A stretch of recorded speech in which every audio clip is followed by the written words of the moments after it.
여러분, 세상 속을 살아가는 그리스도인들이 세상에 지지 아니하고 승리하며 살아가야 한다는 말을 참 많이 들었을 것입니다. 우리가 세상 속에 승리하며 살아가기 위해서는 가장 먼저 우리의 믿음을 올바로 세워 나가는 것이 너무나도 중요하다는 것을 우리는 모두 알고 있을 것입니다.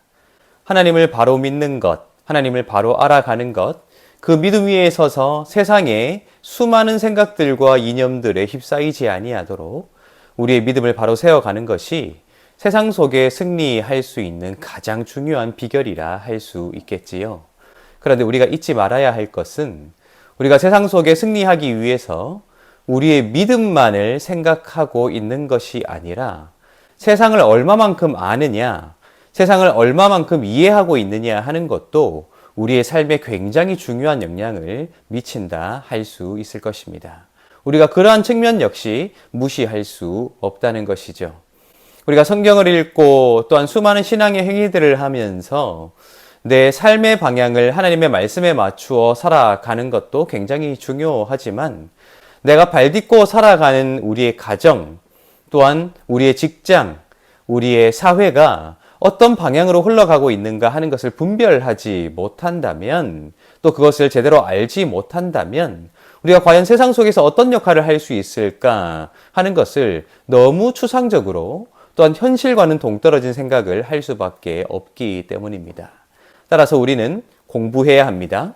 하나님의 말씀에 대해서, 하나님에 대해서, 내 신앙에 대해서 공부할 뿐만 아니라 세상에 대해서도 공부하는 삶을 살아가는 것, 그것이 우리에게 맡겨진 굉장히 중요한 사명 가운데 하나다 하는 것입니다. 우리가 함께 읽고 있는 에스라서 역시 우리 그리스도인들이 왜 공부해야 하는가 하는 굉장히 중요한 힌트를 주고 있는데요.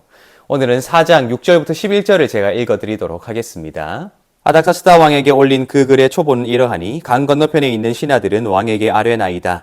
당신에게서 우리에게로 올라온 유다 사람들이 예루살렘에 이르러 이 패역하고 악한 성읍을 건축하는데 이미 그 기초를 수축하고 성곽을 건축하오니 이제 왕은 아시옵소서. 만일 이 성읍을 건축하고 그 성곽을 완공하면 저 무리가 다시는 조공과 관세와 통행세를 바치지 아니하리니 결국 왕들에게 손해가 되리이다. 우리가 이제 왕궁의 소금을 먹음으로 왕이 수치당함을 참아 보지 못하여 사람을 보내어 왕에게 아뢰 오니 왕은 조상들의 사기를 살펴보시면 그 사기에서 이 성읍은 패역한 성읍이라 예로부터 그 중에서 항상 반역하는 일을 행하여 왕들과 각도의 손해가 된 것을 보시고 아실지라 이 성읍이 무너짐도 이 때문이니이다.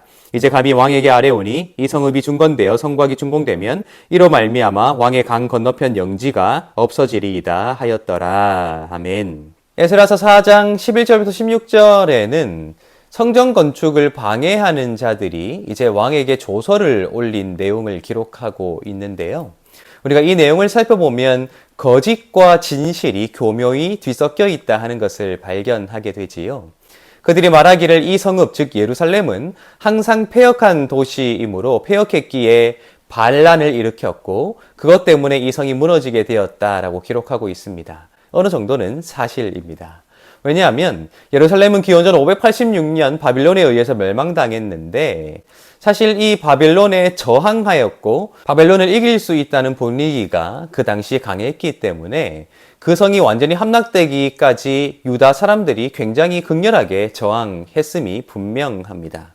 따라서 그 당시 바빌론 왕의 입장에서는 자신에게 대항하는 무리로 인식될 수밖에 없었던 것이 사실이겠지요.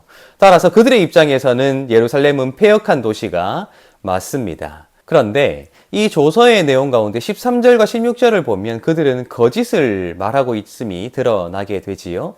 만약 성전이 완공되고 또 이 성 건축이 완성되게 되면 결국 세금을 바치지 않을 것이다. 또한 통행세도 바치지 아니하고 왕은 영토 중에 일부를 잃어버리게 될 것이다 하므로 그 왕을 격동하게 하고 있음이 발견되게 된다 하는 것입니다. 여러분, 이 페르시아의 왕이 명령한 것을 근거로 지금 성전 건축을 하기 위해 올라왔는데 그 왕위를 계승한 다른 왕이 세워졌을 때 이런 거짓과 사실이 뒤섞인 조서가 왕에게 올려지게 되었다 하는 것이 우리에게 이 말씀을 통해 보여지게 되는데 놀랍게도 우리는 이 거짓과 진실이 뒤섞여진 이 조서를 통해 우리가 살아가는 세상의 모습을 발견하게 되지요. 순수한 거짓으로만 일관되고 있다면 우리가 그것을 잘 분별할 수 있을 것입니다. 그러나 세상은 항상 우리에게 사실과 거짓을 뒤섞어서 우리를 어지럽게 하고 있는 것이 사실이지요.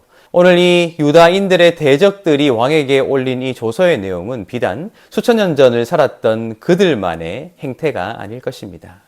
어떻게 하면 우리 그리스도인들을 무너뜨릴까 하는 이 세상의 관점이기도 할 것입니다. 여러분, 따라서 우리가 무엇이 사실인가 무엇이 거짓인가 하는 것을 분별할 수 있는 지혜와 지식을 갖추는 것은 어쩌면 우리의 믿음으로 살아가는 신앙의 여정을 올바로 세워나갈 수 있는 굉장히 중요한 근거가 될 수 있지 않을까 하는 생각을 해보게 된다는 것입니다. 사회와 경제와 정치에는 전혀 관심이 없다 하는 사람들을 우리가 참 많이 발견하게 되는데요. 여러분, 하나님의 일은 그러한 것들을 통해 이루어지게 되거든요. 하나님이 모든 일을 기적적인 방식으로만 이루어 가시는 것이 아니라 때로는 우리가 선출하게 되는 정치 권력을 통해, 우리가 몸담고 있는 경제의 흐름을 통해, 또한 우리 아이들이 받고 있는 교육을 통해 하나님의 일을 이루어 가시는 분이시지요. 그런데 우리가 온전한 눈으로 그것을 분별하거나 바라볼 수 없다면 우리가 어떻게 그 속에서 하나님의 일을 이루어 드릴 수 있을까 하는 것을 생각해 보게 된다는 것입니다. 여러분, 공부합시다. 또한 지혜와 지식을 갖춥시다. 세상을 알아갑시다. 내 믿음을 온전하게 하는 것만큼이나 세상을 바라보는 나의 시선도 온전할 수 있도록 우리가 그렇게 생각합시다. 날마다 그렇게 세상을 분별함으로 온전한 마음과 뜻으로 하나님의 계획하심을 이루어 드릴 수 있는 저와 여러분들의 삶이 되시기를 예수님의 이름으로 축복합니다.